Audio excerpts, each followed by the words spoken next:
మొన్నటి వరకు మద్యం పాలసీ. ఏమమ్మా ఎండేవాళ్ళు ఒకరిద్దరు దాగుంటారు. ఏం తమ్ముళ్ళు జ్ఞాపకం ఉందా మీకు?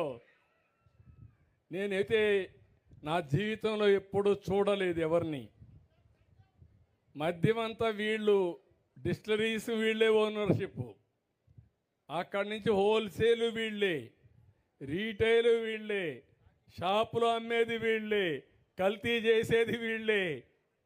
ప్రజలంటే ప్రజల ప్రాణాలు లెక్క లేకుండా చేసి పారేశారు. అందుకే నేను చెప్పా, ఎవరైనా సరే ఇందులో ఏలు పెడితే షాక్ కొట్టాలి. నూతనమైన మద్యం పాలసీ తీసుకొచ్చా. అదే సమయంలో ఆ మద్యం పాలసీలో బీసీలకు రిజర్వేషన్లు పెట్టాలని, ఎవరైతే శెట్టి బలిజ, ఈడిగా, అదే మరిగా మిగిలిన గౌడ వీళ్ళందరి కోసం